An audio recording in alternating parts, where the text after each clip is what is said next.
Hello and welcome to this video lecture on sports arbitration and the Court of Arbitration for Sport, which is part of Unit 4 of our program on sports law. I'm Ajul John.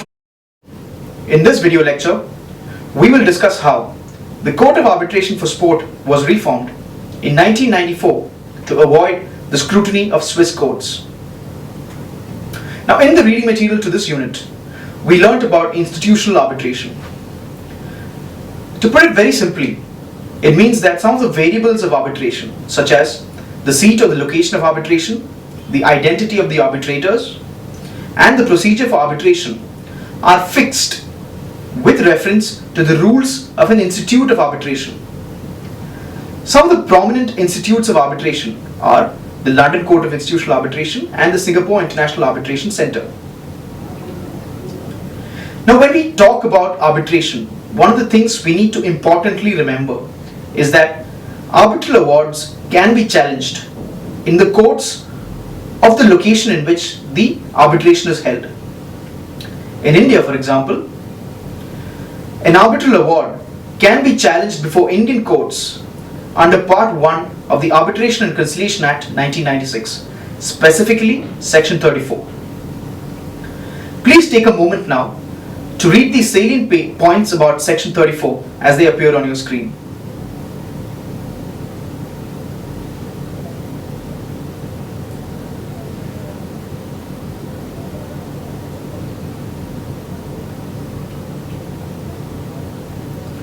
We need to remember that a law like Section 34 is not unique to India. In fact, almost every arbitration law in the world provides for the challenge of an arbitral award before the local courts. In fact, one of the advantages of institutional arbitration is that the Institute of Arbitration can mold its rules to avoid scrutiny before the local courts. Now, sports embraced institutional arbitration in a big way in 1983 when the International Olympic Committee established the Court of Arbitration for Sport. The aim was that the CAS would function as an independent and specialized body for sports arbitration. In 1992, however, Elmar Gundel, a German equestrian rider, called the independence of the Court of Arbitration for Sport into question before the Swiss Federal Tribunal. Now, Elmar Gundel, this German equestrian rider, had been found guilty of an anti-doping offence, and the CAS had made certain recommendations.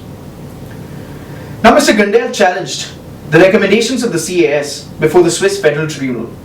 He specifically pleaded that the CAS did not meet with the standards of independence and impartiality required for an arbitration tribunal. Now, the Swiss Federal Tribunal rejected Mr. Gundel's claim.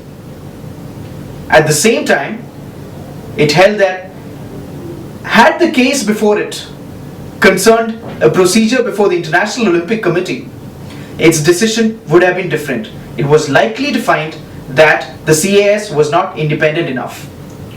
The Swiss Federal Tribunal pointed out that apart from being the primary source of funds for the CAS, the International Olympic Committee also had the power to A. amend the statutes of the CAS, and B. appoint the panel of CAS arbitrators.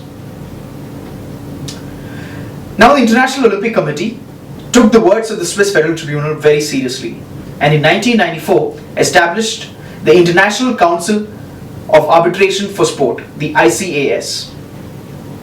Now, the role of the ICAS is to act as a level of insulation between the International Olympic Committee and the Court of Arbitration for Sport.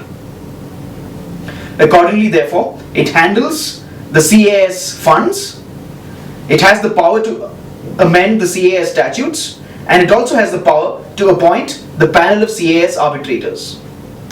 Please take a moment now to read more about the salient features of the ICAS as they appear on your screen.